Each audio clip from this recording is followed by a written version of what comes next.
नमस्कार व्यूअर्स, मैं हूं अमीश देवगन और आप देख रहे हैं देश का सबसे लोकप्रिय प्राइम टाइम का नंबर 1 शो आर पार। अब से कुछ देर पहले देश के प्रधानमंत्री ने राज्यसभा में जोरदार अंदाज में अपनी बात को रखा और कहा कि मोहब्बत की दुकान वाले मोदी की कब्र खोदने के नारे लगा रहे हैं। इसके बाद प्रधानमंत्री मोदी ने कांग्रेस पर सबसे बड़ा तीखा प्रहार करते हुए यह भी बताया कि कांग्रेस वाले मोदी की कब्र क्यों खोदना चाहते हैं। प्रधानमंत्री मोदी ने कहा कि हमने 370 की दीवार गिरा दी, नॉर्थ ईस्ट में बम बारूद की छाया समाप्त कर दी, पाकिस्तानी आतंकियों को घर में घुस के मारा, ऑपरेशन सिंदूर किया, इसलिए कांग्रेस वाले मेरी कब्र खोदना चाहते हैं। लेकिन कल से लेकर आज तक संसद में बहुत बड़ा घटनाक्रम हुआ है व्यूअर्स। कल शाम को लोकसभा में प्रधानमंत्री मोदी का संबोधन था, लेकिन कांग्रेस की कई महिला सांसद पीएम मोदी की कुर्सी तक पहुंच गई, जिसके बाद बीजेपी सांसद मनोज तिवारी ने बहुत बड़ा बयान देते हुए कहा कि ये लोग बहुत गुस्से में हमला करने की नीयत से आए थे। और आज खुद लोकसभा की चेयर ने, स्पीकर ओम बिरला साहब ने भी कहा कि उन्हें पुख्ता जानकारी मिली थी कि कांग्रेस पार्टी के कई सदस्य प्रधानमंत्री मोदी के आसन पर पहुंचकर कोई अप्रत्याशित घटना कर सकते थे। स्पीकर ओम बिरला ने इसे संसदीय इतिहास का काला धब्बा तक बता दिया। यानी जो कुछ हुआ सदन के अंदर बुधवार को वो काला धब्बा था। तो आज इन्हीं तमाम मुद्दों पर तो पूरा हफ्ता सदन में हुआ है, उस पर देश की सबसे बड़ी पॉलिटिकल बहस है संसदीय इतिहास का काला धब्बा। स्वागत है आपका आज के इस बेहद खास आर पार के आज के गुरुवार एडिशन में, क्योंकि आज का विषय बहुत बहुत इंपॉर्टेंट है। जिस तरह से कल गद्दार कहा गया फिर एक केंद्रीय मंत्री को, और आज प्रधानमंत्री ने बोला यह शहंशाह का परिवार अपने आप को क्या समझता है, तो आज आर पार इसी पर। मोहब्बत की दुकान खोलने वाले मोदी तेरी कब्र खुदेगी के नारे लगा रहे हैं। 370 की दीवार गिरा दी, इसलिए मोदी की कब्र खोदना चाहते, ऑपरेशन सिंदूर करते हैं, इसकी उनको परेशानी होती है और इसलिए वो मोदी की कब्र खोदते हैं।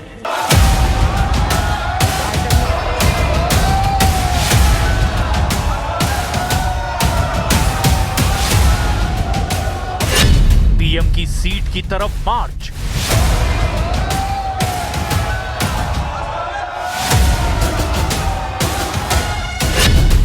कांग्रेस का था अप्रत्याशित प्लान। मेरे पास पुख्ता ऐसी जानकारी आई कि कांग्रेस पार्टी के कई सदस्य माननीय प्रधानमंत्री जी के आसन पर पहुंचकर कोई भी अप्रत्याशित घटना कर सकते थे। अगर ये घटना हो जाती तो ये अत्यंत अप्रिय देश के लोकतांत्रिक परंपराओं को तार कर देता। I'm sorry, but the Prime Minister is now hiding behind the Speaker. They are making the Speaker say all this. Because yesterday he did not have the guts to come in the House. आप देश में मिल रही हार से इतने बौखलाए हुए हैं कि क्या आप प्रधानमंत्री जी पर हमला करना चाहते हैं? और ये लोग बहुत गुस्से में ये हमला करने की नीयत से आए थे। अगर ये सही है तो ऐसा होना नहीं चाहिए। इसको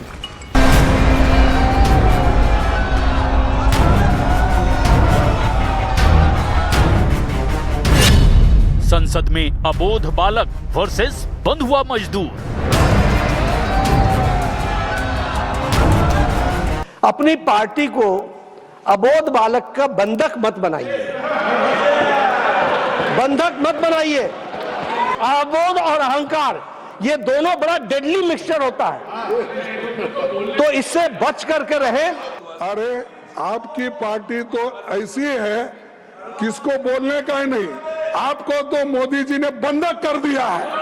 आप कोई उनके राय के बिना बात नहीं कर सकते। बोध का अर्थ होता है ज्ञान, इसमें अप्रत्यय लगाकर जो ज्ञान ना हो उसके लिए अबोध होता है। कोई सम्मान नहीं, किसी का असम्मान नहीं है सर। ज्ञान की कोई सीमा नहीं होती, अज्ञान की कोई उम्र नहीं होती। किताब वर्सेस किताब, सियासत बेहिसाब।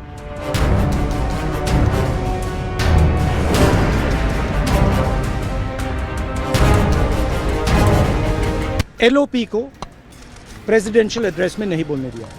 देश ये समझ ले कि प्रधानमंत्री कॉम्प्रोमाइज है। मैं उन किताबों के बारे में बताना चाहता हूं जो नेहरू परिवार, कांग्रेस परिवार के गद्दारी, मक्कारी, भ्रष्टाचार और अय्यासी से भरा पड़ा है। एडवीना एंड नेहरू, भारत जो स्वतंत्र हुआ तो किस तरह से पाकिस्तान का बंटवारा हुआ और किस तरह से भारत के पहले प्रधानमंत्री अय्यासी कर रहे थे। You mean to tell me India-China relations cannot be referred to inside the house? India-American relationships cannot be referred to in the house? What should we talk about? Sit down and do Jai Pradhan Mantri? संसदीय इतिहास का काला धब्बा। और आइए नजर डाल लेते हैं आज के विश्लेषण पर। मौजूदा कांग्रेस, मैंने 370 हटाया, ऑपरेशन सिंदूर किया, इसलिए मेरी कब्र खोदने की बात करती है कांग्रेस। कांग्रेस के नेताओं ने कई बार बोला है मोदी तेरी कब्र खुदेगी। खुद को राजा मानने वाले आर्थिक असमानता की चर्चा करते हैं, बोला कुछ को शहंशाह मानते हैं, राजा मानते हैं राहुल गांधी। और आज सदन में जेपी नड्डा ने, गुरुवार को सदन में जेपी नड्डा ने कहा कि अबोध बालक है राहुल गांधी, जिसपे कांग्रेस बहुत चिढ़ गई। नेहरू गांधी परिवार, यह बड़ा इंटरेस्टिंग है। पहले डील की चर्चा होती थी तो सिर्फ बोफोर्स डील की याद आती थी। नेहरू जी ने 35 करोड़ आबादी को समस्या मानते थे, मैं 140 करोड़ जनता को समाधान मानता हूं। बकायदा यह किताबों में जिक्र है कि नेहरू जी भारत की जनसंख्या को समस्या मानते थे। अब हर कांग्रेस पीएम ने लाल किले से गरीबी हटाओ का नारा दिया, लेकिन किया कुछ भी नहीं। और प्रधानमंत्री मोदी ने तो आज गांधी सरनेम पे भी बोला कि एक गुजराती का सरनेम तक चुरा लिया कांग्रेस पार्टी ने। एक गुजराती सरनेम है गांधी, इसको तक चुरा लिया है कांग्रेस पार्टी ने। बताइए अब क्या करिएगा। ममता राज घुसपैठियों को बचाने के लिए अदालतों पर दबाव बनाया जा रहा है। आम आदमी पार्टी, एक पार्टी की सरकार शराब में चली गई, वो ब्लैक की बात करते हैं। बड़ा सवाल क्या है? बड़ा सवाल यह है कि विपक्ष गाली गलौच में उलझा रहा और प्रधानमंत्री नरेंद्र मोदी गुरुवार को एजेंडा सेट करके चल दिए। सीधे तौर पर मेरे साथ बात करने के लिए आज मेंबर ऑफ पार्लियामेंट का पैनल है। डॉक्टर सुधांशु त्रिवेदी मेरे साथ जुड़ रहे हैं, भारतीय जनता पार्टी के प्रवक्ता, मेंबर ऑफ पार्लियामेंट। मेरे साथ सुखदेव भगत है, सांसद कांग्रेस पार्टी के। फराज किदवई साहब मेरे साथ जुड़ रहे हैं, प्रवक्ता समाजवादी पार्टी के। उनका अभिनंदन है। मेरे साथ आज की चर्चा में AK वाजपेयी हैं, मुख्य प्रवक्ता RLM के और सुप्रीम कोर्ट एडवोकेट। आपका भी अभिनंदन है इस चर्चा के अंदर। सुखदेव भगत जी, चर्चा की शुरुआत में आपसे करता हूं। प्रधानमंत्री मोदी ने बोला है गांधी सरनेम तक आप लोगों ने चुरा लिया है, मोदी की कब्र खोदने की तैयारी आप लोग करते हैं, कहां तक गिरिएगा? प्रधानमंत्री ने बोला है। ये सत्ता असहज हुई इसलिए आवाज दबाई गई, LOP की आवाज दबाई गई और सवाल रोके गए, इसलिए सदन भी रुकी। मैं आपको बताऊं, मोदी जी बहुत 56 इंच की बात करते हैं। दामोदर दास मोदी कल तो लोकसभा में रणछोड़ दास मोदी बन गए। और यह मैं बताऊं कि लोकतंत्र की खूबसूरती है, सवालों से जीवंतता आती है, पलायन से नहीं आती है, चुप्पी से नहीं आती है, कायरता से नहीं आती है। अरे राहुल गांधी तो कल फायर थे और मोदी जी कायर थे। कल की घटना में बता रहा हूं, राहुल गांधी फायर थे और मोदी जी कायर हैं। कल ये स्पष्ट हो गया। और मैं आपसे एक बात पूछना चाहता हूं, क्या मोदी जी बताएं, पूरी सरकार बताए, क्या हमारे सम्मानित महिला सांसद आतंकवादी हैं क्या, उग्रवादी हैं क्या? क्या उनका प्लान उनका किए हुए थे? ओके से भागते हैं, मोदी जी जवाब से भागते हैं, इसलिए वो कल नहीं आए। और ये एक नैरेटिव गढ़ा जा रहा है कि कोई अप्रत्याशित घटना हो गई। स्पीकर नैरेटिव नहीं, ऑनरेबल स्पीकर ने बोला है हाउस में चेयर सबसे बड़ी होती है। आप भी लोकसभा के मेंबर ऑफ पार्लियामेंट है, सुधांशु त्रिवेदी के पास भी मैं जाऊंगा, लेकिन AK वाजपेयी, संसदीय इतिहास में काले धब्बे की बात स्पष्ट रूप से आ रही है और चेयर ने यह बात बोली है। और अभी मौजूदा सिटिंग मेंबर ऑफ पार्लियामेंट हमारे साथ सुखदेव भगत, उन्होंने बोला मोदी जी कायर हैं, राहुल जी फायर हैं। यही मैं ऐतराज कर रहा हूं, मैं ऐतराज दर्ज कराता हूं। ये सांसद महोदय खुद इन शब्दों का प्रधानमंत्री के लिए उपयोग कर रहे हैं। क्या ये पार्लियामेंट्री लैंग्वेज है? With all respect to you, आपको ये शोभा नहीं देता कि आप इस तरह के वर्डों का यूज करें? 56 करोड़ की नहीं देखिए, सुनिए नहीं, सुनिए नहीं, सुनिए, आप कुछ भी 56 बोलिए, करोड़ की गर्लफ्रेंड ये अधिकार पार्लियामेंट्री आपको लैंग्वेज किसी ने है। नहीं दिया क्या आप प्रधानमंत्री को कायर बोलेंगे? नहीं नहीं नहीं, देखिए जो सही बात है उसको सही कहिए, गलत को गलत कहिए। 56 करोड़ की गर्लफ्रेंड, ये कौन सा संसदीय शब्द अलग है? है। आप कैसे प्रधान 140 करोड़ 56 इंच नहीं मैं बोल रहा हूँ, प्रधानमंत्री को आप कायर 56 इंच मैं नहीं बोला, मोदी 56 की करोड़ खबर की खुदों की गर्लफ्रेंड बोलते की मैं रहोगे। बात कर रहा हूँ, मतलब जो नहीं, प्रधानमंत्री जी ने कहा। नहीं, आपने खुद बोला है, अभी बोला है, अभी बोला है आपने। राहुल गांधी उसको गद्दार बोलते हैं, वो भी कैबिनेट मिनिस्टर है बिट्टू साहब, कांग्रेस में थे तो क्या हुआ? लेकिन ये कैसी इमेच्योरिटी वाली बातें आप लोग कर रहे हो, हमें समझ नहीं आ रहा। लोकतंत्र की दुहाई देते हो, संविधान की दुहाई देते हो, स्पीकर पे पर्चे फाड़ के फेंकोगे, बेल में घुसाओगे, लोकसभा को चलने नहीं दोगे, राज्यसभा को चलने नहीं दोगे। नहीं नहीं नहीं, आपने बोल लिया, आप हमको बोलने दीजिए, फिर आप जवाब दीजिए। आप एक बार बताइए, जब स्पीकर की रूलिंग आ गई 349 में, बोलिए बोलिए वाजपेयी साहब, 30 सेकंड। हाँ, मैं ये कह रहा हूं कि जब स्पीकर साहब की रूलिंग आ गई, लोकसभा में सुप्रीम पावर कौन है? स्पीकर साहब हैं। उन्होंने 349 में रूलिंग दे दी कि आप इस विषय पे नहीं बोलेंगे, तो आप क्या करेंगे? क्यों आप जिद करेंगे? क्यों लोकसभा को नहीं चलने देंगे? क्यों हुड़दंगबाजी करोगे? मतलब हमें समझ नहीं आ रहा है। देखिए आप लोग सत्ता में रहे हैं, आपने सरकारें चलाई हैं सालों साल, उसके बावजूद अगर इस तरह का व्यवहार आपका होगा तो जनता आपको जवाब दे रही है, बार बार अलार्म बजा रही है, लेकिन आप उसको महसूस नहीं कर रहे या जानबूझ के समझना नहीं चाह रहे।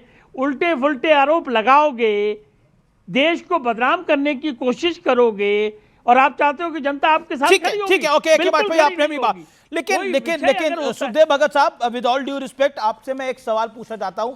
देखिए, राहुल गांधी को गद्दार क्यों कहने की आवश्यकता थी? अब फाइनली रवनीत सिंह बिट्टू ने बोला हाथ में लाए मेरी जूती, बोला मेरे पास गुरु की पग मैंने डाली हुई है, मैं क्यों हाथ में लाऊंगा, मुझे गद्दार बोलेंगे तो। आपने वाजपेयी जी, आप वहां उपस्थित थे, आप वहां उपस्थित थे,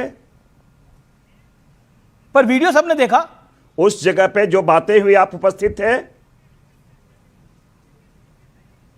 सब चल रहा है, मीडिया में चल रहा है, उपस्थित होना हर जगह तो संभव नहीं होता है। मीडिया, मैं आपको बताऊं, जो जानकारी मिल रही है, मैं सुनिए, मैं वहां बैठा, सुनिए मेरी बात सुनिए, हम लोग वहां पे शांतिपूर्ण प्रदर्शन करते हैं, मैं भी बैठा हुआ था, वहां बातें आई, बिट्टू जी आए, बिट्टू जी आने के बाद बोले कि ऐसा लग रहा है जैसे जंग जीत के आए, उन्होंने कमेंट किया तो उसमें राहुल जी ने बहुत शालीनता से कहा, और मेरे दोस्त कल तो आना होगा, हाथ मिलाओ। नहीं दोस्त नहीं, ना भगत साहब, यहां आप गलती कर गए। आपने पहली बात सही बोली, दूसरी बात आपने क्या बोली? वो वहां पर जा रहे थे, एग्जैक्टली आपने बोला, उन्होंने ये बोला आप कोई जंग जीत के आए हो, इसमें कोई बात नहीं है, ये सामान्य बात है कहनी, लेकिन वो दोस्त बोलते तो ठीक था। उन्होंने बोला आओ गद्दार इधर आओ, उन्होंने गद्दार शब्द बोला, गद्दार कह के बुलाया एक सरदार को जो कि कैबिनेट मिनिस्टर भी है, उसको गद्दार कहा। गद्दार नहीं, मैं समझता हूं गद्दार दोस्त बोला, गद्दार यार उन्होंने बोला, कहा कि मैं ट्रेटर फ्रेंड बोला, अंग्रेजी में से कहते हैं ट्रेटर फ्रेंड। भगत साहब, ट्रेटर भाई, आप लोग, मैंने कहा कि चीजों को कैसे मैनिपुलेट किया जाता है। जी आवाज आ रही है आपकी? हेलो, आवाज आ रही है भगत साहब?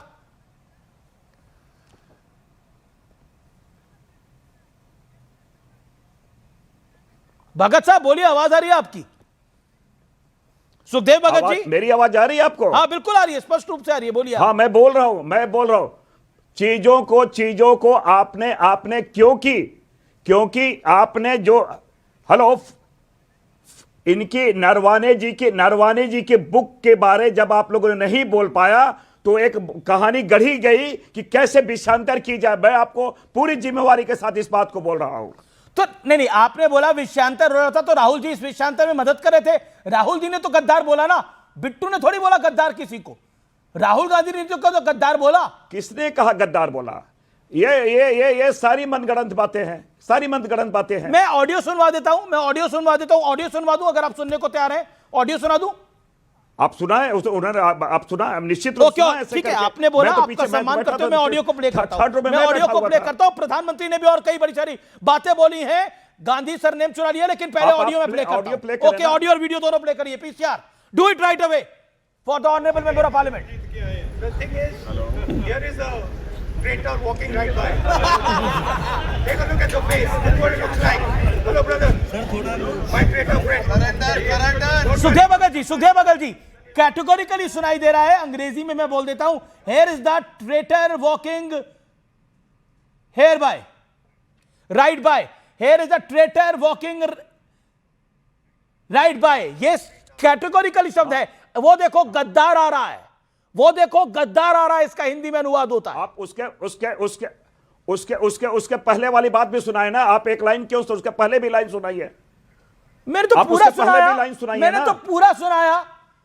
मैं तो कह रहा हूं कि अगर बिट्टू जी ने बोला आप कौन सा जंग लड़के आ रहे हो, उसके बाद गद्दार थोड़ी बोलेंगे। उसके बाद अगर किताब की बात होगी तो निशिकांत दुबे ने आज 10 किताबें गिरा दी, 40 किताबें गिरा दी कि किताबों में क्या कुछ है। आज प्रधानमंत्री मोदी ने बस किताब गिरा दी कि आप कि नेहरू जी इस देश की जनता को बहुत समझते थे, इंदिरा जी इस देश की जनता को बहुत समझती थी। बाकायदा किताबें हैं, बताइए आप सुने अभिनय। नहीं देवगम जी, एक बात समझिए, राष्ट्रपति के अभिभाषण से निशिकांत दुबे की किताबों से क्या महत्व था ये, क्योंकि 4 स्टार ऑफ डेस्टिनी उसका संबंध था, हमारे फॉरेन पॉलिसी के बारे में, हमारे सिक्योरिटी के बारे में संबंध था, और जो कोई गोपनीय दस्तावेज नहीं था, वो दस्तावेज था जिसके बारे में उन्होंने कोट करना चाह रहे थे, और मुझे लगता है उनको बोलने देना चाहिए था। और एक बात स्पष्ट कर दूं, ये सदन है, कोई सेंसर बोर्ड नहीं है कि आप सेंसर करोगे कौन बातें बोली जाएगी। नियम प्रक्रियाओं की बात मैं भी ये बता रहा हूं, 349, 352, 353, 380 के तहत सदन चलती है, और 87 के तहत राष्ट्रपति का अभिभाषण में ये बातें आनी चाहिए थी, जो धन्यवाद ज्ञापन उसी के तहत राहुल जी बोल रहे थे। Okay, this is a big point. Okay, let BJP MP also has a right to make his point now. Sudhanshu Trivedi, आपने काफी देर इंतजार किया, अपनी बात आप रख सकते हैं। वो कह रहे हैं कि आप सेंसरशिप नहीं लगा सकते सदन के अंदर, और प्रधानमंत्री मोदी ने बोला है गांधी सरनेम तक कांग्रेस ने चुरा लिया है। देखिए, सुखदेव भगत जी ने जो एक बात बोली है, राजनीतिक दृष्टि से मैं आंशिक रूप से उनकी बात से सहमत हूं कि राहुल गांधी को बोलने देना चाहिए था, क्योंकि जय बार वो बोलेंगे तय बार कांग्रेस के लिए कुछ ना कुछ समस्या उत्पन्न करेंगे और भारतीय जनता पार्टी के पक्ष में कुछ वातावरण बनाएंगे जरूर। परंतु यह विषय भगत जी राजनीतिक लाभ हानि का नहीं था, यह संसदीय प्रक्रिया का विषय था। संसदीय प्रक्रिया यह कहती है कि कोई भी तथ्य केवल मीडिया रिपोर्ट के आधार पर तथ्य नहीं माना जा सकता। वो ये मेरा इको कर रहा है, जरा इसको ठीक करवा दीजिएगा, कि जो किताब उन्होंने कोट की वो किताब छपी ही नहीं। दूसरा विषय मैं आपसे कहना चाहता हूं, आप वरिष्ठ सांसद हैं, ये बताइए कि जिस समय कोई कॉन्फ्लिक्ट का विषय चल रहा हो, उस समय सेना अध्यक्ष, रक्षा मंत्री और प्रधानमंत्री के बीच हुई बात ऑफिशियल सीक्रेट एक्ट में आती है कि नहीं? अब जो व्यक्ति नेता प्रतिपक्ष है उसे यही नहीं पता है, वो संवेदनशील ही नहीं होती है। 1923 ऑफिशियल सीक्रेट एक्ट का पार्ट है। Any communication between army chief, defence minister and prime minister, और वो पब्लिक डोमेन में होता ही नहीं, और आप उसको पब्लिक डोमेन में without any concrete evidence, without any substantive fact, यानी बगैर किसी तथ्यात्मक आधार के, बगैर किसी प्रमाण के लाने का प्रयास कर रहे हैं, तो यह अपने आप में बहुत गंभीर, संवैधानिक और राष्ट्र की सुरक्षा की दृष्टि से चिंता का विषय था। इसलिए, और जनरल नरवणे ने अपनी किताब में जो अपने जनरल रहते हुए जो बोला है वो सेंटेंस क्यों नहीं? और दूसरा हो तो भाई साहब, मैंने तो आज स्वयं सदन में बोला है, भगत जी आप लोकसभा में रहे होंगे, आपने नहीं सुना होगा मैंने कहा यदि किसी देश के सामने सरेंडर क्या होता है इसको जाके सुनना है। 19 नवंबर 1962 जवाहरलाल नेहरू तत्कालीन अमेरिकी राष्ट्रपति जॉन एफ कैनेडी को लिखते हैं, जो 2010 में कैनेडी लाइब्रेरी ने डिक्लासिफाइड कर दिया। वो लिखते हैं कि अपने B-2 बॉम्बर्स का एक स्क्वाड्रन भेजिए, हमारे पास पायलट भी नहीं है, पायलट भी अपने भेजिए, टेक्नीशियन भी अपने भेजिए, रडार को ऑपरेट करने के लिए भी अपने भेजिए, यानी आप हमारे उस स्क्वाड्रन की कमांड संभालिए। यह 19 नवंबर 1962 को लिखा है, अन्यथा चीन हमारे पूर्वोत्तर पे आ जाएगा। नहीं अमीश जी, एक लाइन और बता दूं, और इस बात का उल्लेख उस समय अमेरिका में जो भारत के राजदूत थे B.K. नेहरू, जो स्वयं जवाहरलाल नेहरू जी के सगे भतीजे थे, उन्होंने अपनी किताब में लिखा है उन्होंने ये लिखा। लेकिन सुधांशु जी आप भी भरी, आपके नेता भी, कष्ट हो रहा था, आपके हाउस के लीडर भी भरी संसद में कह देते हैं अबोध बालक। जेपी नड्डा ने अबोध बालक कहा और आपने सदन के अंदर, आपने सदन में उसको डिफेंड किया अबोध बालक को। अबोध बालक बोला उन्होंने राहुल गांधी को। देखिए ऐसा हुआ था कि जब हमारे माननीय नड्डा जी ने, हेलो अमीश जी मैं थोड़ा बोलूं क्योंकि इन्होंने बात की है 1962 चाइना वार के बारे। हाँ बोली जी। अमीश जी मैं ये कहना चाहता हूं, मैं इनकी बहुत कद्र करता हूं, बहुत सुधांशु जी का मैं कद्र करता हूं। मैं एक बात कहना चाहूं, उन्होंने 1962 चाइना वार के बात की। मैं एक बताऊं, उस समय वाजपेयी जी जनसंघ के 4 मेंबर थे, चाइना का वॉर चल रहा था और नेहरू जी ने उसके बाद भी यहां पर बहस कराया। यह संसद की परंपरा होती है, यह लोकतंत्र की खूबसूरती है। लेकिन यहां तो जवाब से भी लोग बांध रहे हैं। यह इतना डर किस चीज का? सवाल से डर, डरवरेजी से डर, या फिर किस चीज से डर, या सच से डर? यह बात, यही तो खूबसूरती है संसद की, यही तो खूबसूरती है। और नियम बहस के लिए होती है, नियम बहस रोकने के लिए नहीं होता। बड़ी खबर सूत्रों के हवाले से, कांग्रेस अबोध बालक, जिस तरह से सदन में जेपी नड्डा ने अबोध बालक की संज्ञा दी, उसमें कांग्रेस बेहद नाराज है। और निश्चित तौर पर सुधांशु त्रिवेदी ने जिस तरह से अबोध बालक को डिफेंड किया, कांग्रेस ने उसमें बड़ी नाराजगी जताई है।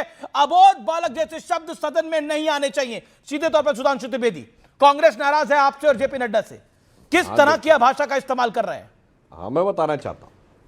देखिए बड़ी सिंपल सी बात है। देखिए बाल बुद्धि शब्द को असंसदीय कह दिया गया, तो अबोध का मैंने बाकायदा व्याकरण सम्मत उत्तर दिया है सदन के पटल पे। बोध का अर्थ होता है ज्ञान होना, नॉलेज, और उसमें आप प्रत्यय लगा दे तो जिसको ज्ञान नहीं है, तो जिसको ज्ञान नहीं है वो अबोध हुआ। और उस अबोध होने का प्रमाण क्या था कि जिसे ये ना पता हो कि मीडिया रिपोर्ट सब 55 साल के हैं बालक, क्यों कह रहे हैं? ये ना पता हो कि सब्सटेंस क्या माना जाता है। आप सुनिए पूरी बात बता रहे हैं। और मैंने क्यों, वो भी बोला, बालक भी क्यों बोला, जो नड्डा जी ने बोला। मैंने क्या कहा? ज्ञान की कोई सीमा नहीं होती। कोई ये कह दे कि मैं सारा ज्ञानी हो गया हूं तो वो मूर्ख है। ज्ञान की कोई सीमा नहीं होती और अज्ञान की कोई उम्र नहीं होती। जरूरी नहीं कि अज्ञानी बालक ही होगा, आदमी बहुत उम्र दराज होकर भी अज्ञानी हो सकता है, क्योंकि अज्ञान की कोई आयु नहीं होती, ज्ञान की कोई सीमा नहीं होती। बाकी दर्शक अपने आप तय कर सकते हैं कि आयु में खड़े होकर सुखदेव भगत जी वह या किस उम्र की समझ रखता है। सुखदेव भगत जी, मैंने कहा मैं उनके राजनीतिक संस्कार पे मैं कुछ नहीं बोलूंगा किस शब्द का प्रयोग कर रहे हैं। लेकिन एक बात मैं जरूर कहना चाहूंगा कि यहां पर तक्षशिला को लोग बिहार में ले आते हैं, 650 करोड़ की जनसंख्या भारत की बतला देते हैं। अबोध बालक पर आप क्या कहते हैं? क्या वो टिप्पणी गलत थी? और बैठा देते हैं। मैं याद दिला रहा हूं, मैं याद दिला रहा हूं कि हमारे प्रधानमंत्री जी कैसे कैसे शब्द का प्रयोग किए हैं, उनकी जानकारी क्या थी मैं भी बता दो। तो वो जब बादल हो जाता है रडार के बारे में बता देते हैं, नाली से गैस निकाल देते हैं, ये भी मैं बता देता हूं।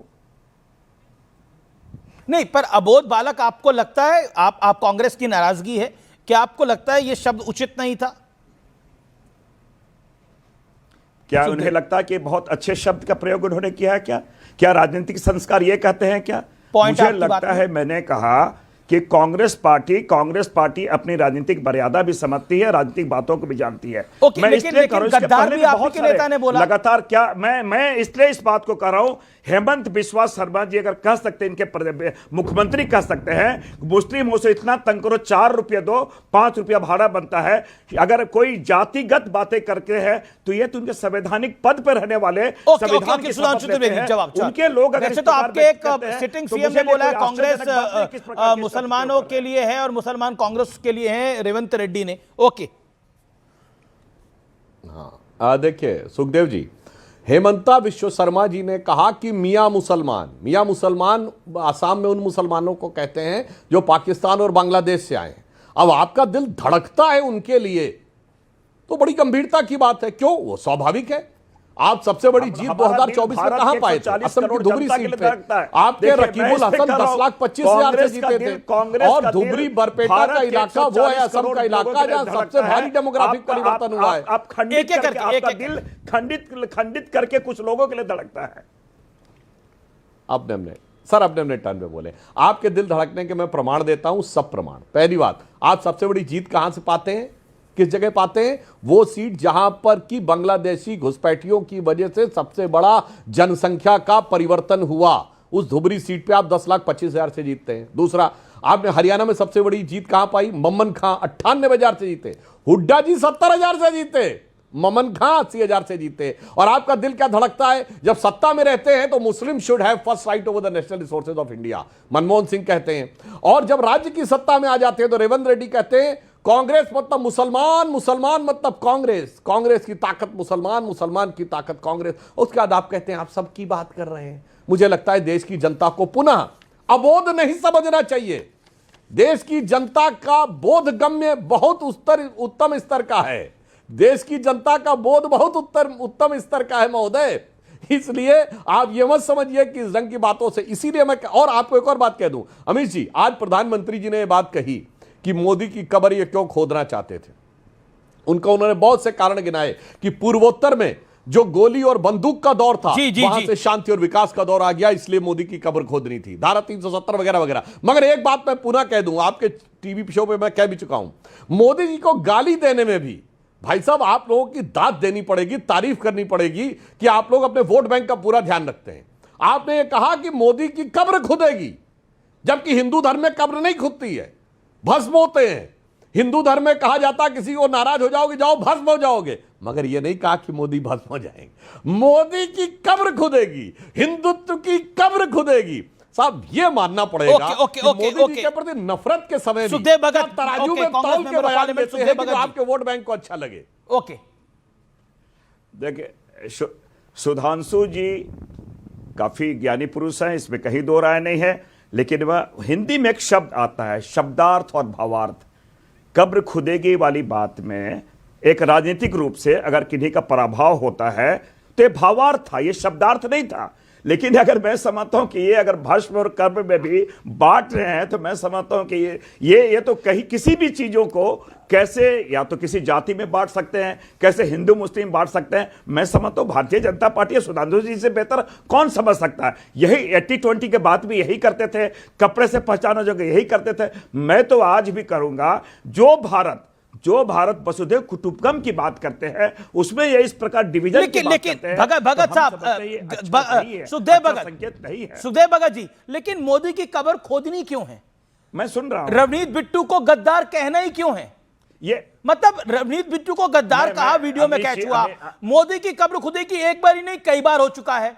मतलब कब्र खोदनी क्यों है मोदी की? मोदी चुनाव आपसे, मोदी को आप चुनाव हराए अलग बात है। अमेश जी रामलीला मैदान में कार्यक्रम चल रहे थे, क्या किसी हमारे एमपी ने, किसी एमएलए ने, किसी लीडर ने कहा, कोई कार्यकर्ता किसी में किस तरह किस संदर्भ में का कहा?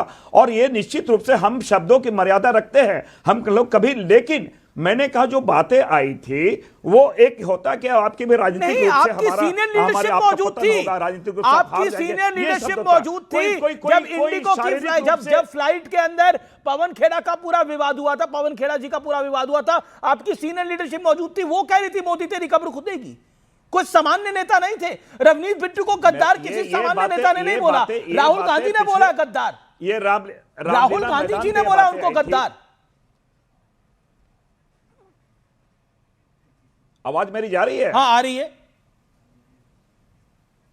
हाँ आ रही है। आप, मैं यही कर रहा हूं, देखिए आप, एक सिंपल से बात है, कोई भी अगर लोग आत्मरक्षा के लिए भी ना, एक हमारे प्रावधान का आत्मरक्षा के लिए भी लोग गोली चलाते हैं। आप किसी को इंस्टिगेट करोगे, प्रोवोक करोगे और ये करेंगे, हम लोग शालीनता से अपना धर पसंद करते हैं। आपको किसी को प्रोवोक करने की क्या आवश्यकता थी? क्यों इस प्रकार की बातें आप करेंगे? ओके, शालीनता है। ओके, जवाब सुधांशु त्रिवेदी। देखिए सुखदेव भगत जी ने जो कहा, मैं उनकी बात को बिल्कुल स्वीकार करता हूं। उन्होंने कहा शब्दार्थ और भावार्थ।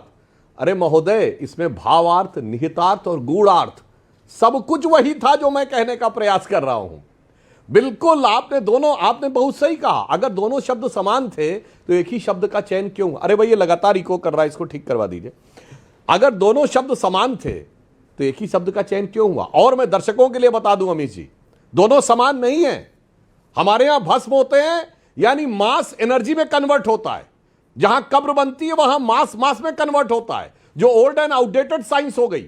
18th सेंचुरी में law of conservation of mass था, अब आइंस्टीन की थ्योरी E=mc² आने के बाद अब मास एनर्जी कन्वर्जन होता है। That is latest more scientific theory. तो सर दोनों बराबर नहीं है, एक में एनर्जी मास कन्वर्जन है, एक में मास मास कन्वर्जन है, और अल्टीमेटली सब कुछ एनर्जी में चला जाता है। ये बिग बैंग ने भी बताया है। किसी दिन ये धरती भी सूर्य में समा जाती है, ब्लैक होल में चला जाता है, एवरीथिंग कन्वर्ट्स इनटू एनर्जी। इसलिए सुखदेव जी, हिंदू धर्म और भारतीय संस्कृति के शब्दों को पढ़िए, भावार्थों को पढ़िए, उनके विज्ञान को पढ़िए। जी, प्रधानमंत्री नरेंद्र मोदी का बड़ा बयान, और मैं प्रधानमंत्री नरेंद्र मोदी की बड़ी स्टेटमेंट, चोरी इनका धंधा है, चोरी जिनका धंधा है उन्होंने गुजराती सरनेम भी चुरा लिया है। गांधी सरनेम को लेकर प्रधानमंत्री मोदी का बड़ा बयान, मोहब्बत की दुकान वाले मोदी की कब्र खोदना चाहते हैं, यह भी कहा प्रधानमंत्री ने। चोरी जिनका धंधा है उन्होंने गुजराती सरनेम तक को चुरा लिया है। कांग्रेस ने सिख सांसद को गद्दार भी कहा है, लेकिन सरनेम भी चुराया हुआ है। मिस्टर भगत, सुखदेव भगत, इस पर आपकी राय? देखिए अभी सुधांशु जी जो हिंदू धर्म, हिंदू रीति, वो कह रहे हैं आपने कांग्रेस पार्टी ने गांधी सरनेम भी चुराया हुआ है। तो लगता है इतिहास पढ़ना चाहिए, परिस्थिति को जानना चाहिए, किस परिस्थिति में कौन कन्यादान किए, क्यों गांधी शब्द को लिया गया। मुझे लगता है कि इतिहास उनको जानकारी हो जानी चाहिए, इतिहास पढ़ना चाहिए। आप बताइए गांधी कैसे बने, जानेंगे तो इस प्रकार की चीजें आएंगी। मैं आपको मौका दे रहा हूं, बताइए गांधी कैसे बने। हेलो, आपको पता है कि शादी के वक्त, कन्यादान के वक्त कैसे हुआ था? आप अतीत में जान जाए। दूसरी बात, मैं सुधांशु जी पे आ रहा हूं, जो क्षिति जल गगन पवन समीरा, पर नेहरू जी ने कन्यादान किया होगा ना इंदिरा जी का, तो जिसके बारे में शब्दार्थ और भावार्थ की जो बात कर रहे थे, मुझे तो कंप्लीट कर लेने दीजिए ना। सुधांशु जी जिन बातों कहा, मैं शब्दार्थ भावार्थ उसके संदर्भ में कहा था जो कब्र खुदेगी वाली बात पे उन्होंने राजनीतिक रूप से उन्होंने कहा था, कोई दैहिक रूप में उन्होंने नहीं कहा था। और जो मालूम है, जो ये कह रहे हैं ना, मुझे भी मालूम है, मैं भी भारत का हूं। क्षिति जल गगन पवन समीरा, जो पंच तत्व की बात कर रहे थे, ये मुझे मालूम है। लेकिन आज मैं बता दूं पूरी बातों को, आज हमारी परिस्थिति जो सदन में जो परिस्थिति हो गई है, जिस पे बहस आप कर रहे हैं, आज भी कर रहे हैं, सरकार अपनी जिम्मेवारी से ओके सुधांशु जी, सरकार जवाबदेह नहीं है। और सरकार जवाबदेह नहीं है, तभी गांधी परिवार के सरनेम पर जा रहे हैं। वो कह रहे हैं कन्यादान हुआ तो सरनेम बन जाएगा। प्रधानमंत्री जी ने जो आज बात कही, सुखदेव भगत जी, तो क्या आपने समझदार होकर भी कैसी बात कर दी। हम आज भी, हाँ एक सेकंड सुधांशु जी आप बोल लीजिए, 40 सेकंड, देन भगत जी आप जो बात कही। हाँ सुनिए, बस जल्दी से बोल रहा हूं। देखिए, कन्यादान जो करता वो तो अपना सरनेम छोड़ देता है। और ये भी मैं स्पष्ट कर दूं अमित जी, आजकल बहुत भ्रम फैलाया जाता है तमाम बच्चियों के बीच में। वहां दान शब्द का अर्थ यह है कि उस पर आपका कोई अधिकार नहीं रहता, तो उस कारण से वह गोत्र, जिसे कहते हैं ना पिता के गोत्र से वो पति के गोत्र में जाने की बात है, ताकि फिर कभी यह ना रहे कि उसका उससे कोई संबंध था, उसके बाद कोई भावनात्मक दृष्टि से कभी क्लेम ना करे। मतलब चाहे आध्यात्मिक क्लेम या प्रॉपर्टी का क्लेम या उस प्रकार का क्लेम। मगर भाई साहब, जो कन्यादान करता हो तो अपना सरनेम छोड़ देता। अगर महात्मा गांधी ने कन्यादान किया तो गांधी सरनेम कैसे आ गया भैया? ससुर का सरनेम आता है, पिता का सरनेम नहीं आता है। जवाब अब यही बात समझ नहीं आती भाई साहब। मैं उस संदर्भ, उस ऐतिहासिक क्षण की बात में कर रहा हूं जो शब्द लिए गए और शब्द दिए गए। दूसरी बात, गांधी शब्द हमारे लिए पूरे भारत के लिए नहीं, विश्व के लिए इस शब्द, आप भी कोई नाम किसी से पूछ के आप ले नहीं सकते हैं। बहुत सारे नाम लोग लेते हैं, बहुत सारे लोग करते हैं। बच्चन नाम उन्होंने रखा है, एक बात कर रहे हैं, तो क्या बच्चन नाम रखा तो कोई कहीं से ली चुराया गया क्या? बहुत सारे ऐसे। लेकिन गांधी शब्द में सत्य है, गांधी शब्द में संघर्ष है, गांधी शब्द में एक सत्यता है। जो शब्द अगर लिए हैं, हमें तो फक्र है इस शब्द पे। तो इस पे इतनी हायतोबा मचाने की बातें कहां से? प्राइम मिनिस्टर ने बोला ना सरनेम भी चुरा लिया है। ओके, जवाब सुधांशु त्रिवेदी, क्यों बोला प्रधानमंत्री जी ने ऐसा? देखिए साहब, बच्चन सरनेम इसलिए था कि उनके पिताजी बहुत प्रख्यात कवि थे और कवि लोग अपना उपनाम रखते हैं, वो बच्चन रखा था। मगर आपने कहा गांधी सरनेम में तो बहुत अच्छा है। वैसे गांधी सरनेम जो है वो व्यापारियों के लिए प्रयोग होने वाला सरनेम था। जो इत्र के व्यापारी होते थे, गंध से गंधिक शब्द से गांधी आया। मगर ये बताइए साहब, यहां तो गांधी सरनेम बहुत अच्छा है और मोदी सरनेम, उसके बारे में सबको चोर बताने लगे थे। जिसके लिए कोर्ट से आपको वो होना पड़ा। यह भी समझ में नहीं आता भाई साहब, एक सर लेकिन सुधांशु गांधी, लेकिन मैं फिर आता हूं, प्राइम मिनिस्टर ने, प्रधानमंत्री ने, नहीं सुधांशु मेरे सवाल का जवाब दिए बिना मत जाइएगा। मेरा सवाल है, उन्होंने ये क्यों कहा चोरी जिनका धंधा है उन्होंने गुजराती सरनेम चुरा लिया? चुराया कैसे? उनको मिला ये सरनेम। अभी कांग्रेस के सुखदेव भगत कह रहे हैं विवाह के समय ये सरनेम दिया गया उनको, कन्यादान के वक्त। हाँ बता रहा हूं, देखिए विवाह के समय यदि परंपरा माने, जिस परंपरा के आधार पे सोनिया जी भारत की बहू हैं, समझिए ना, परंपरा क्या है कि सोनिया गांधी जी ने यानी एंटोनियो माइनो जी ने राजीव गांधी जी का सरनेम ले लिया। इट्स ओके, अगर आप ये परंपरा मानते हैं तो ये फिरोज गांधी कैसे हो गए भाई? अगर इंदिरा गांधी का सरनेम फिरोज गांधी ले लिया। सुखदेव भगत जी जवाब ये कुछ समझ में नहीं आता भाई साहब, जब जैसा मौका लगा वैसा अपना दाएं बाएं हो गए। मैं सुधांशु जी की बात बताना चाहता हूं। भारत यही तो विविधताओं का देश है। यहां पारसी समुदाय में अपने समाज से इतर अगर कोई वैवाहिक संबंध होते हैं तो उनके एक सरनेम या उनके चीजें क्या होती है, सुधांशु जी आप पढ़ लेना, देख लेना, फिर उनका अपना सरनेम वो नहीं चलता है। तो क्या आप कहने की कोशिश कर रहे हैं फिरोज गांधी महात्मा गांधी के बेटे थे? आगे बढ़े हैं। नहीं, सुखदेव भगत आप कह रहे हैं फिरोज गांधी महात्मा गांधी के बेटे थे? किसने कहा? हमने तो नहीं कहा बेटे थे। अच्छा फिर क्या? हमने तो बेटे नहीं कहा। हमने कहा वो बेटे थे। वो उनको नाम दिया गया, वो सरनेम दिया गया उनको। नहीं, किसने दिया सरनेम? एक मिनट, अमित जी सरनेम किसने दिया? अमित जी एक मिनट भगत साहब, सरनेम, एक सेकंड सुधांशु जी बीच में नहीं, एक मिनट सुधांशु जी एक सेकंड। भगत जी सरनेम दिया किसने? महात्मा गांधी ने ना। मुद्दा एक चीज बताइए अमीश जी, ये संसद से गांधी पे आप चले आए हैं। अरे गांधी को मानिए ना, आप तो गोडसे को मानने वाले तो गांधी पे इतने पड़े हुए हैं। नहीं, मैंने लेकर आया वाले लोग भगत साहब, मेरा कोई इंटेंशन नहीं है। प्रधानमंत्री ने बयान दिया है, प्रधानमंत्री ने पार्लियामेंट के फ्लोर पे बोला है, प्रधानमंत्री ने बोला है, अगर नहीं भगत साहब प्रधानमंत्री ने पार्लियामेंट के फ्लोर पे बोला है। बात कीजिए ना, फिर प्रधानमंत्री जी ने तो 56 करोड़ का गर्लफ्रेंड भी कहा था, उसके बारे में बात कर लीजिए। फिर ये कोई विषय वस्तु नहीं है। विषय वस्तु हो रही है, संसद की गरिमा गिर रही है, संसद में बहस नहीं हुआ, ये विषय वस्तु होनी चाहिए ना। मैं तो आप रेस्टलेस ना हो। Okay Sudhanshu Trivedi 20 second, then Faraz Kidwai. Restless मैं अमित जी, मैं रेस्टलेस नहीं हो रहा हूं। मेरा भी मानना है आपकी भी काफी इज्जत करता हूं, कैसे सोच ले मैं रेस्टलेस नहीं हो रहा हूं। लेकिन मैं मुद्दे को नहीं लेके आया, प्रधानमंत्री ने बयान दिया सदन के अंदर।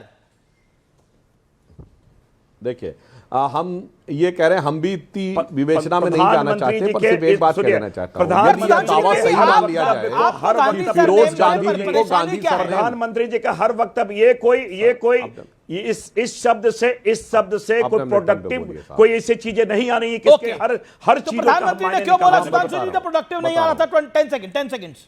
हाँ बता रहा हूं, देखिए बहुत स्पष्ट बता रहा हूं। यदि यह मान लिया जाए कि महात्मा गांधी जी ने फिरोज गांधी जी को एक तरीके से अडॉप्ट कर लिया था, तो फिर फिरोज गांधी जी का कोई जाके नेट पे चेक कर ले, उनकी रेस्टिंग प्लेस दिखाई गई है पारसी सीमेट्री इन इलाहाबाद।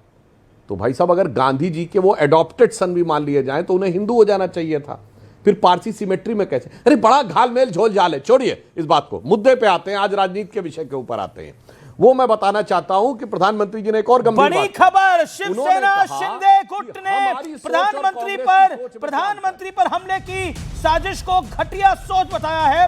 जब मैंने सुना तो मेरा खून खौल गया। संजय निरुपम ने बयान दिया है, पीएम की लोकप्रियता विपक्ष की आंखों में खटक रही है। फराज किदवई रिएक्शन, खून खौल गया शिवसेना शिंदे गुट का, जिस तरह से प्रधानमंत्री पे हमले की साजिश हुई। देखिए अमीर जी, सबसे पहले तो एक बात बहुत जरूरी है कि रवनीत सिंह बिट्टू के ऊपर जो बयान दिया गया उसकी बड़ी चर्चा हुई और लगभग आपका आधा टाइम निकल गया। मैं ये पूछता हूं कि ये वही रवनीत सिंह बिट्टू जी हैं ना जिन्होंने राहुल गांधी जी को कहा था number 1 terrorist of the country. इसका हिंदी में मतलब हुआ कि राहुल गांधी इस देश के सबसे बड़े आतंकवादी हैं।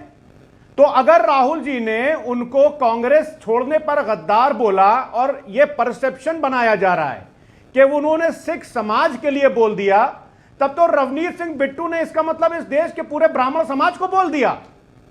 मतलब रवनीत सिंह बिट्टू अगर ये बयान देंगे कि राहुल गांधी एक नंबर के आतंकवादी हैं तो उस पर कोई चर्चा नहीं होगी। तरविंदर सिंह मारवा अगर बोलेंगे जो हाल तेरी दादी का हुआ वही तेरा होगा, तो राहुल गांधी जी की दादी का क्या हाल हुआ था? वो इस देश के लिए शहीद हुई थी ना, उस पर कोई चर्चा नहीं होगी। संजय गायकवाड़ ने क्या बोला था कि जो राहुल गांधी की जबान काट करके लाएगा उसको 11 लाख का इनाम दिया जाएगा। तो इस देश के इतने बड़े नेता की जबान काटी जाएगी। ओके ब्राह्मण कार्ड खेल गए हैं फराज किदवई स्मार्टली। ओके जवाब वो हाल तेरा होगा। Sudhanshu Trivedi 30 second reply, 30 second reply. Samajwadi party के वरिष्ठ प्रवक्ता ये बयान दे रहे हैं। एक लाइन में सुधांशु जी आप देखिए, मैंने बताया कि राहुल गांधी जी के बाबा मरहूम फिरोज साहब की रेस्टिंग प्लेस पारसी सिमेट्री दिखाई गई है। तो एक लाइन में बोलता हूं, धर्म बदल गया, जात बदल गई, अब आया है गोत्र, और बाबा बैठे सिमेट्री में और ब्राह्मण हो गए पौत्र। अब फिराज किदवई साहब आप जरा ये बता दीजिएगा, ये जरा आप दानिशमंद आदमी हैं तो जरा अपनी लियाकत का पूरा यूज करके बताइएगा कि धर्म बदल गई, जात बदल गई, अब आया है गोत्र, और बाबा बैठे सिमेट्री में और ब्राह्मण हो गए पौत्र। मगर अब मैं बताना चाहता हूं, इन्होंने कहा यह कर दिया गया। एक लाइन में बोल दूं, सुनिए, आपकी सरकारों के दौरे हुकूमत में आज ये राष्ट्रपति के अभिभाषण का प्रस्ताव राज्यसभा में जिन्होंने रखा है, सदानंद मास्टर, उनके पैर काट दिए गए केरल में। आपकी सरकारों की हुकूमत में फादर जोसेफ का हाथ काट दिया गया केरल में। आपकी सरकारों के हुकूमत में कन्हैयालाल साहू का सर काट दिया गया राजस्थान में। गजब की मोहब्बत की दुकान है साहब, वही माननीय प्रधानमंत्री जी ने कहा। फराज जवाब। पैर काटा, हाथ काटा, सर काटा और काटने के नारे लगाए, और उसके बाद कह रहे हैं हम मोहब्बत की दुकान में ये सामान लेके आए। फराज जी दो चीजें हैं, अमीर जी दो चीजें हैं। मैं सुधांशु जी की दोनों बात का जवाब दूंगा, बहुत ध्यान से सुनिएगा। अब सुधांशु जी गोल गोल घुमाने लगे। अरे साहब, आपके मंत्री पुत्र ने इस देश के किसानों के ऊपर जीप चढ़ा करके उनकी हत्या कर दी। आपकी सरकार में जौनपुर में एक दलित को पीट पीट करके इसलिए मार दिया गया कि वो सार्वजनिक नल से पानी पी रहा था। अमीर जी, ये एंडलेस डिबेट है। अमीर जी, ये एंडलेस डिबेट है। और दूसरी बात इंपॉर्टेंट है, अभी सुधांशु जी बहुत लर्नेड आदमी है, मैं इनकी बहुत रिस्पेक्ट करता हूं, लेकिन इस देश की 70 करोड़ महिलाओं का अपमान आपके टीवी चैनल पर हुआ है। मैंने अपनी बेटी को अपनी बीवी का सरनेम दिया है, तो क्या इंदिरा गांधी जी के पोते, इंदिरा गांधी जी के नवासा, क्या अपनी नानी के ऊपर जाकर के वो इस देश का ब्राह्मण नहीं बन सकता है? मतलब इस देश का एक कोई भी बच्चा जरूरी है कि अगर उसके पिता का जो धर्म था वो वही अपनाए या जो कास्ट थी। मैंने अपनी बेटी को अपनी वाइफ यानी कि उसके ननिहाल का नाम दिया है। तो ये बिल्कुल आप ये समझ लीजिए एक तरह से इस देश की सुधांशु त्रिवेदी आपकी रूढ़िवादी सोच है। Okay, you made your point. Okay Sudhanshu ji. Faraz भाई भावनाओं में बह के ज्यादा बोल गए फराज भाई।